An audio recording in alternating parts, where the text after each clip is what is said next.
অনেকবার বলেছি কথাটা, আরও একবার বলি। শ্রীলঙ্কার বিপক্ষে প্রথম ম্যাচের উপরই নির্ভর করছে টি-20 বিশ্বকাপে বাংলাদেশের ভাগ্য। ওই ম্যাচটা যদি বাংলাদেশ জিততে পারে তাহলে সুপার এইটে আমরা খেলবো, লিখে রাখেন। ওই ম্যাচটা যদি আমরা হেরে যাই তাহলে সুপার এইটে আমরা খেলবো না, এটাও লিখে রাখেন।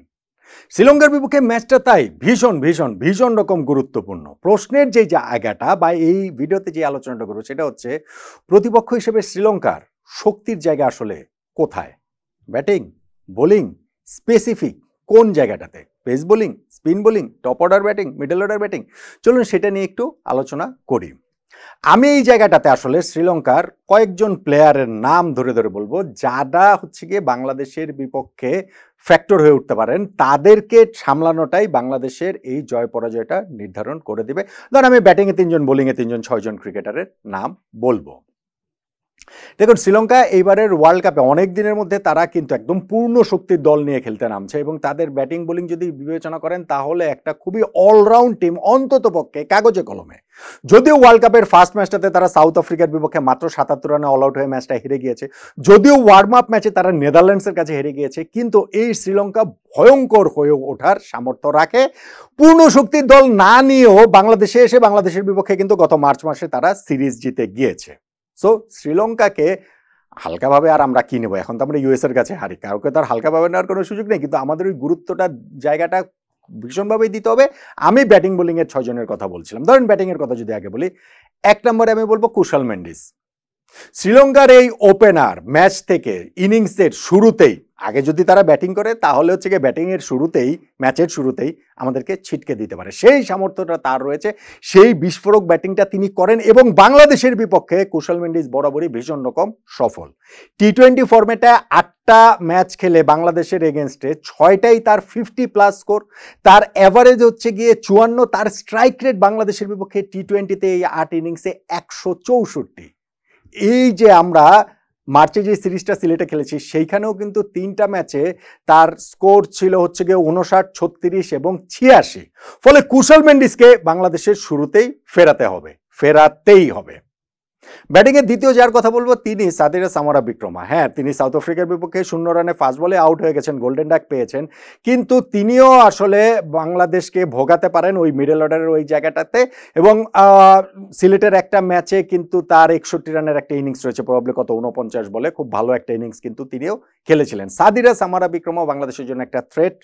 বাংলাদেশের জন্য ব্যাটিংয়ে থার্ড যে থ্রেটের কথা আমি বলবো সেটা হচ্ছে গিয়ে চারিত আসালাঙ্কা। আসালাঙ্কার কথা মনে হলে আমার 2021 টি-20 ওয়ার্ল্ড কাপের কথা মনে হয়, যেই ম্যাচটা শ্রীলঙ্কার বিপক্ষে বাংলাদেশ জিতেই যাচ্ছিল প্রায়, সেইখানে আসালাঙ্কা একটা বিরাট পার্টনারশিপ করলেন। তিনি নিজে 49 বলে অপরাজিত 80 রানের একটা ইনিংস খেলেন।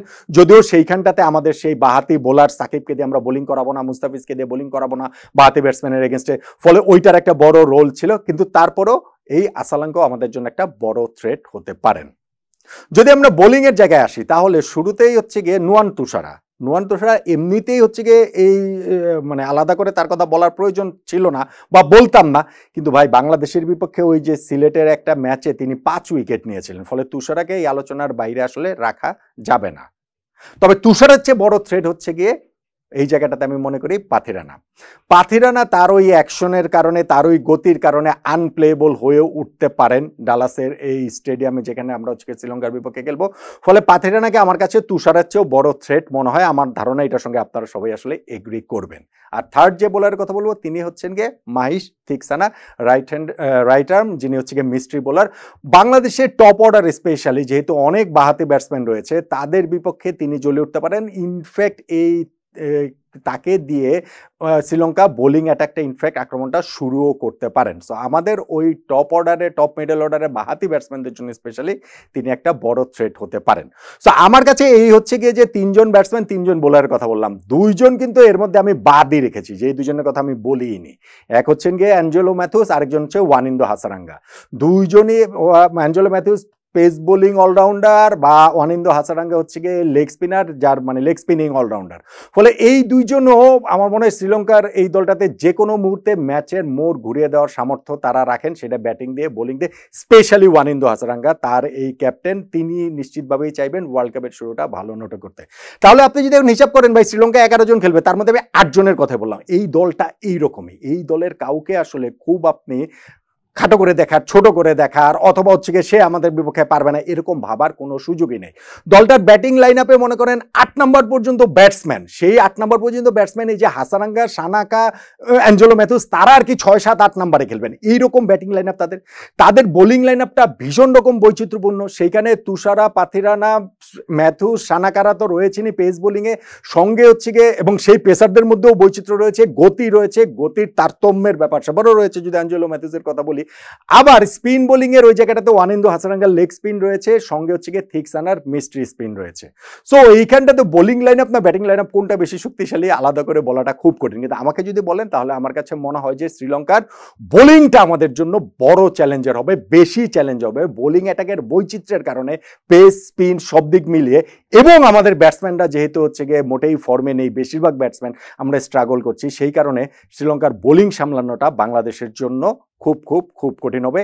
অন্ততপক্ষে বাংলাদেশের বোলারদের উপরে আমি কিছুটা বেশি আস্থা রাখছি বাংলাদেশের ব্যাটসম্যানদের চেয়ে, যদিও যে উইকেটটাতে খেলা হবে প্রবাবলি সেটা একটু ব্যাটিং সহায়কই হবে। এখন এইরকম যখন অবস্থা, তখন খেলা তো আর কাগজে কলমে হয় না, খেলা তো আর এইভাবে কে কে থ্রেড, কে কে বেশি থ্রেড কম থ্রেড সেটা দিয়ে মাঠের ক্রিকেটার হয় না। তারপরেও বাংলাদেশের এই ক্রিকেটারদের দিকে আলাদা নজর রাখতে হবে, এবং যদি তাদের এই থ্রেডটা বাংলাদেশ সামলাতে পারে তাহলে বাংলাদেশ উইনিং নোটে ওয়ার্ল্ড কাপটা শুরু করতে পারবে। যদি শ্রীলঙ্কার বিপক্ষে বাংলাদেশ জিততে পারে সেক্ষেত্রে বাংলাদেশ সুপার 8-এ কোয়ালিফাই করবেই করবে। পারবে বাংলাদেশ শ্রীলঙ্কাকে হারাতে পারবে বাংলাদেশ সুপার 8-এ কোয়ালিফাই করতে? কি মনে হয় আপনার?